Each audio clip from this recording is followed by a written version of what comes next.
Hey everybody, I am A.R. Mar, and what I watched today is Book 2, Chapter 6 of Avatar The Last Airbender, The Blind Bandit. This episode opens up with a recap of previous episodes, showing us some of the important plot points and getting us back up to speed, and then segs right into Sokka debating whether or not he should buy a nice new handbag for himself.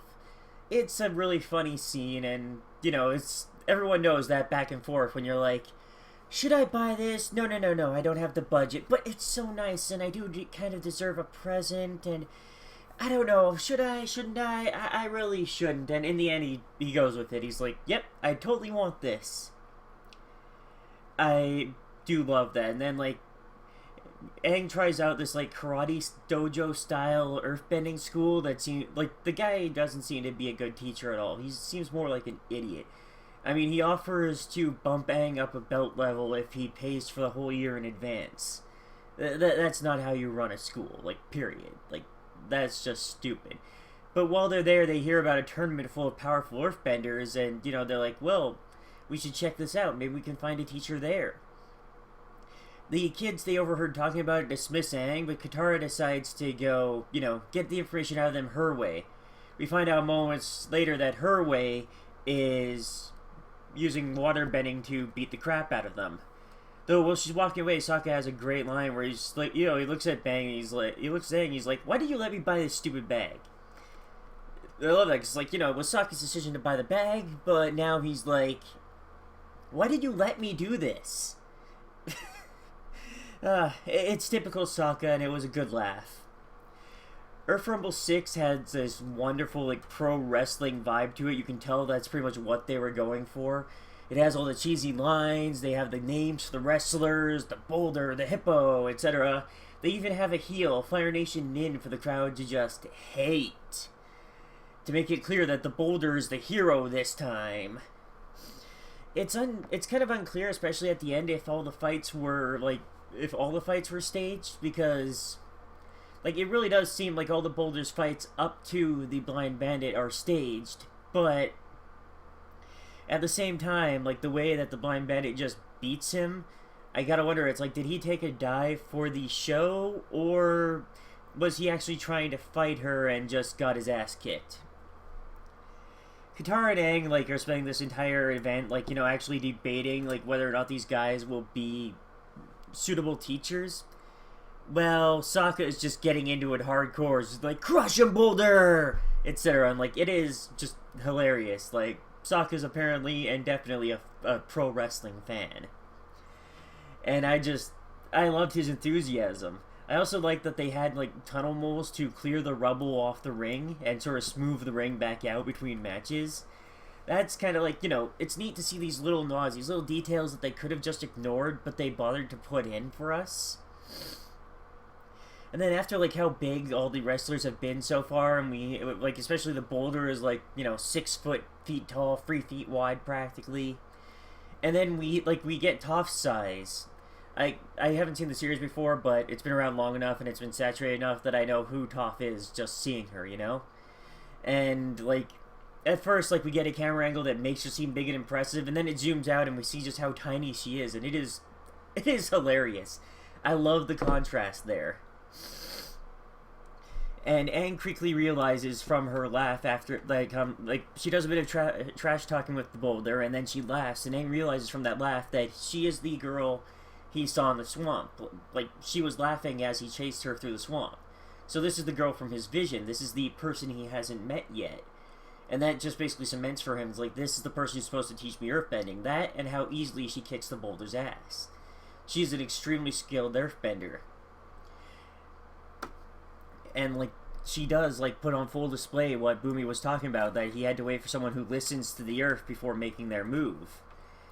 And, yeah, she listens, she waits, she acts with patience, and then she kicks ass. He tries to talk to her and ends up fighting her for the championship. One of those typical wrestling things where, if anyone wants to try and take on the champ, we have this bag of money for you. And then, as typical, after he beats Toph, the Wrestling League is not impressed. Later, they assume because they're not really familiar with earthbending or with airbending, and he didn't. And I mean, they didn't explicitly state that he had to use earthbending, but it's pretty much implied in the way they do things. And since they're not really familiar with airbending, they go, Toph must have taken a dive and split the money with him.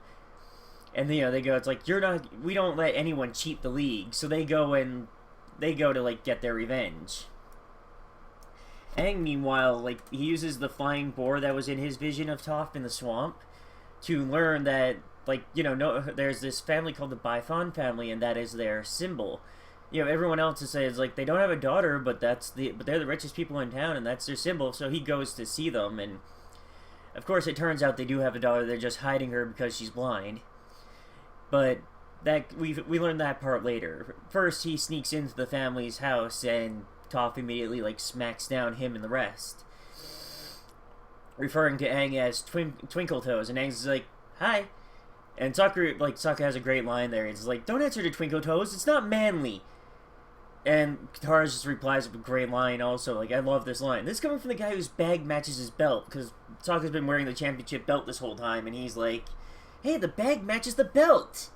And that was hilarious. Like, I love that little exchange, and it really feels like the bag was only there to set up that exchange, but at the same time, love it. At first, Toph refuses to help them. I mean, she doesn't want to give up her cover, that her dad thinks she's a good girl, that she stays in the house and, follows all his rules, and she doesn't want to lose her ability to sneak out or anything like that, and she's afraid to run away. So there's this comedy sequence of Aang, like, eating dinner with her family and her using earthbending to, like, mess with him while they're doing that. Her father is, like, super overprotective in this episode. Like, even when he finds out about her abilities, he still sees her as helpless, and he even, like, increases the guard on her after, like, in the final, like, big finale of the episode. She trashes, like, every wrestler in the league in an actual honest fight. Like, just, takes them all out by being patient and listening and, all those things that make her such a great fighter. She takes them all out using her abilities. Even her teacher acknowledges that she is an amazing earthbender. Hell, she has this point where she confronts her dad and says, like, it's like she can't hide who she is anymore. She likes to fight. She loves being a powerful earthbender. And she wants to travel, and her dad just, like, goes, nope, we're going to lock you down even more because obviously we haven't been protecting you enough. You're a little blind girl who can't do anything. And I'm like, dude, you just saw her take out, like, 6 powerful, big, strong benders. She didn't even break a bloody sweat.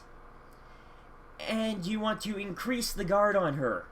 Even though she is, like, being calm and standing there going, look, can you... Like, I want to be free. I mean, earlier in the episode, she explained that's why she became the blind bandit, because she was tired of her parents always treating her as helpless like a China doll. And she wanted to fight, and, like, yeah, she does kind of want to run away, but they're her parents, and she doesn't want to just abandon him. It feels like this bit at the end of the episode where after seeing how powerful she is, and he still goes, we need to increase the guard on you. That seems to be Toph's breaking point, because not long after we see her coming up to Aang and company and going, he totally gave me permission to come travel with you. Yeah, we see like 2 seconds later that's not the case. Because her dad is there paying off the ringmaster from the wrestling ring, and her old teacher, who's a bit of an idiot, to go get his daughter back from her kidnappers. That'll be interesting to see how that develops. Anyway, I'm ARMR. Thank you all for watching, and I'll see you next time.